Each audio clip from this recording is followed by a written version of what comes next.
Fala pessoal, tudo bem? Uma das perguntas que eu mais recebo e que quando respondidas eu menos vejo aplicada no dia a dia dos investidores é: quantas ações eu preciso ter na minha carteira de investimentos?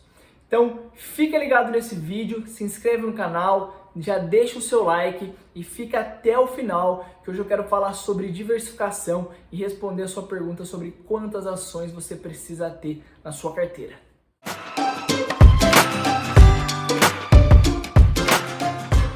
Por trás dessa pergunta que parece simples, existe um segredo importantíssimo. E a razão pelo qual você me pergunta isso, ainda que você não tenha trabalhado no mercado financeiro ou estudado a fundo sobre economia, é por causa do velho e atual princípio de não colocar todos os ovos numa cesta só.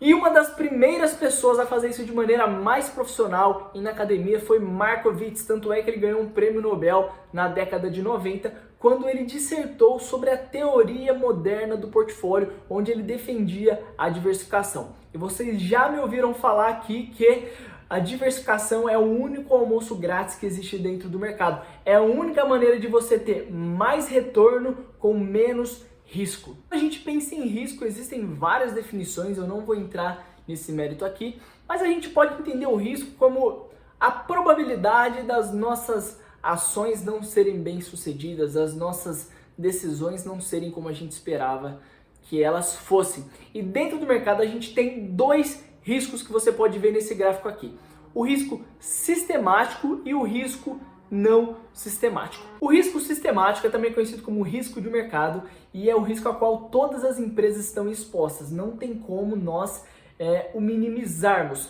E qual seria ele? Por exemplo, o risco político, a troca de um presidente ou a declaração de alguém da Câmara, do Senado. Pode ser uma catástrofe natural, uma pandemia ou uma crise global. Sempre que um risco impacta todas as empresas, nós consideramos ele como risco sistemático. E o que é o risco não sistemático? E é ele que importa para você. É o risco específico de determinado setor ou de determinada empresa.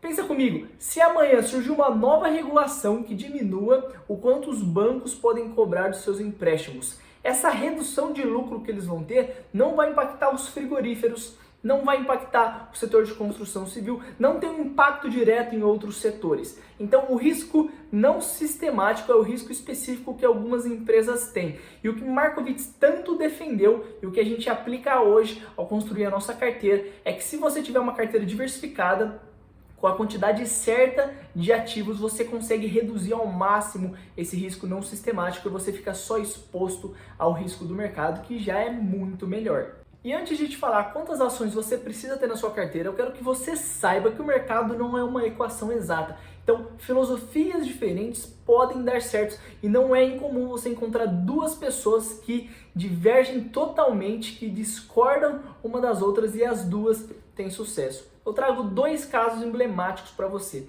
A primeira é do Charlie Munger, sócio do Warren Buffett, onde ele aplica muito bem a regra que o Buffett diz que se você sabe o que você está fazendo, você não precisa de diversificação. Ou melhor, só se diversifica muito quem não sabe o que está fazendo. O Charlie Munger não tem mais do que 6 ações na sua carteira e é um grande investidor com muita coisa para nos ensinar. E no outro extremo nós temos Peter Lynch, que eu já falei dele aqui em outro vídeo, considerado talvez o melhor gestor da história, teve mais de 30% de retorno anual durante seus mais de 10 anos à frente do fundo Fidelity, e ele teve sempre mais do que 700 ações no fundo, e ele já chegou a ter 1.400 ações. Então são dois extremos de sucesso. Então, eu não quero te passar uma cartilha para você seguir à risca. O que eu quero é que você entenda esses princípios e aplique na sua carteira, sabendo que diferentes filosofias podem ter bons resultados.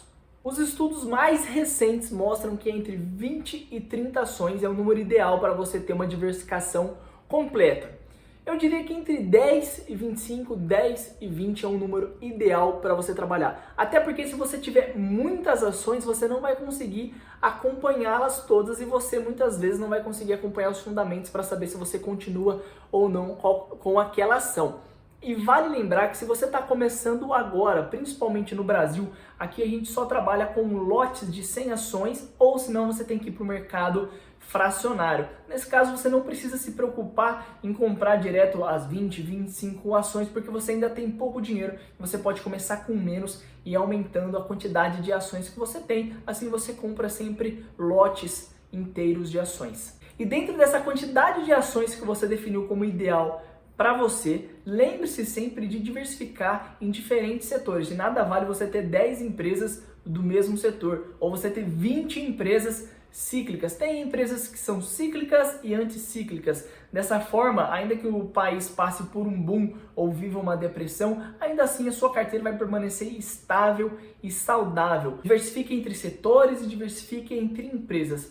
Dessa forma, quando uma for bem, a outra vai mal, e assim a sua carteira tem a volatilidade minimizada, o risco da sua carteira diminui e ela continua sempre numa crescente.